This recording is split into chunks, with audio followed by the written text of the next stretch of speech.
I'm going to turn on the MIDI sound module, and you'll probably hear a whiny sound. You can probably hear it.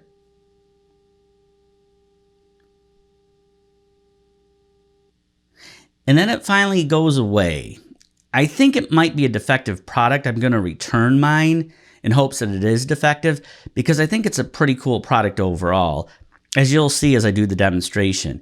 You can switch between the drum machine or the synthesizer pretty easy. If I go back to drum machine and I hit play, we can control the tempo.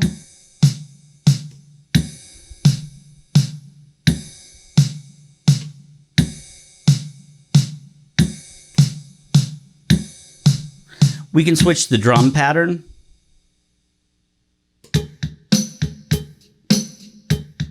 You have control over the volume.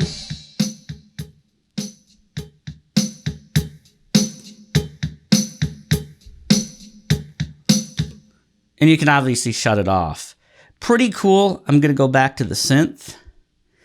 You can switch between the different synthesizers by selecting this button. If I go to my channel 1, it's kind of got a piano sound. If I go to channel 2, that's kind of more like a synthesizer. If I go to channel 3, it's kind of a synthesizer sound again. Now I can go to the other synth, and if I go to channel 1,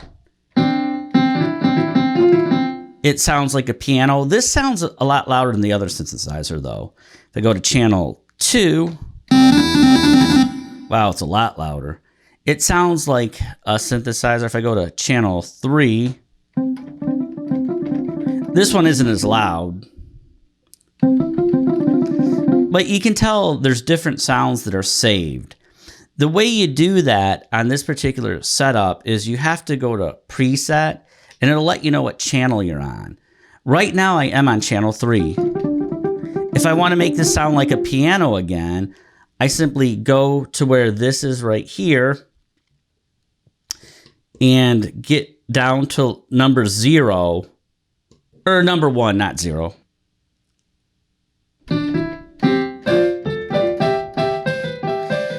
But it's not going to be saved if I shut off the system itself. I would have to hit this.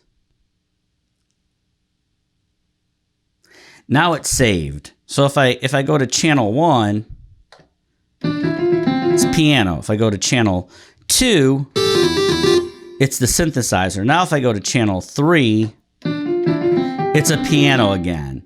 Now if I go on this particular keyboard or any keyboard, if I go to my channel 10, it's going to go to a drum machine.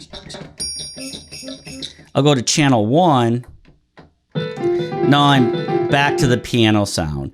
So that's all there really is to use this particular product to switch, different sounds. But I'm going to go to channel 3 again, which is the piano. And now I'm going to try and go on here to channel 3. And we're going to try and get a little bit different sound. This sounds okay, so I'll hit save. And there it's saved. If I shut off the machine, it's still going to have the sound. So I'll go channel 1, piano, channel 2, a synth, channel 3, kind of a synthetic sound again. And that's really all there is to this particular, I guess you could call it a drum machine and a sound module combination, because it's not just a sound module, it's not just a drum machine.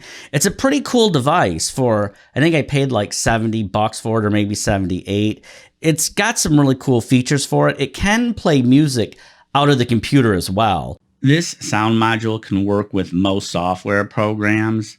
In order to make it work with MuseScore, you simply go over to the menu bar, select Edit, go to Preferences. For the I/O option, you want to make sure that you have S-Engine selected. That's all there is to it. If you have it set up like I have it set up here, it should work. That's all there is to this particular unit. It's pretty simple to use. Not much to it. I wish it did have the instrument listed on there, like if it's a saxophone or a piano or a flute.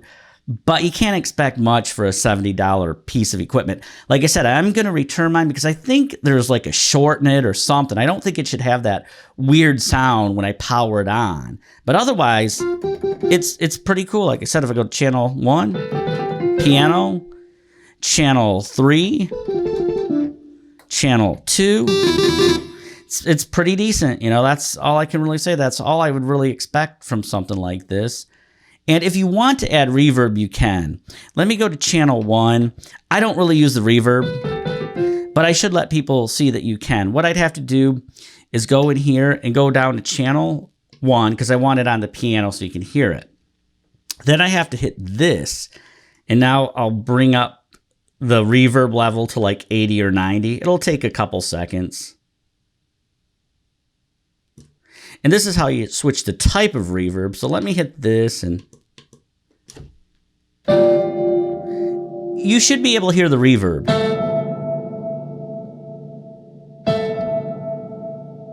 You're going to be able to make changes to all the instruments. You're going to change the reverb independently of all of them if you want to. You can save, you know, channel 1, channel 2, channel 3. Channel 10 will obviously be your drum machine, no matter what, you know, keyboard or MIDI controller you're using. So it's a pretty decent system overall. And like I said, if you want to save it, you just hit the preset plus 10 till you finally see the save flash on the screen. Once you do that, it's good to go. Now, I know some people are going to say, does the piano really sound like a piano? You know, I didn't expect the piano to sound like a piano. I don't expect the saxophone to sound like a saxophone or the violin to sound like a real violin. If you get this particular sound module because you have a MIDI keyboard or a MIDI keyboard controller and you want to go to open mic night or something like that, and you have it set for grand piano, nobody in the audience is going to sit there and say, that didn't fool me. I knew it wasn't a grand piano. Don't be worried if it's going to sound like a grand piano. It's just a MIDI sound module. If you've got a MIDI controller like I do and you need a sound module, there's not many options out there. It should work just fine for open mic night. When you're in your home recording studio, you'll probably use something like SoftSynths. But it's a pretty good product for the price. You can't expect much. Although I do want to show the front and back. There's not much to the back side. There's not much to the front side. It has a direct in. I guess you can hook a microphone or a guitar in there. I never really tried it. I also want to say that it does get its power from an inexpensive USB cable. So that is kind of cool. You don't have to worry about some kind of proprietary adapter getting chewed up by your cat or your dog or somebody taking it on accident. So it is cool that it's powered by USB. This particular Keystation88 that I'm using is powered by USB. I like the fact that I don't have to rely on a third-party proprietary piece of equipment to power on both of these pieces of equipment. And like I said, you can hook it up to the computer. You can sequence out stuff using MuseScore. You can have it play a flute for one channel, a piano for another channel, and have a saxophone sound for like another channel. So it can play multiple, you know, instruments simultaneously. And that's what you'd expect from the MIDI sound module.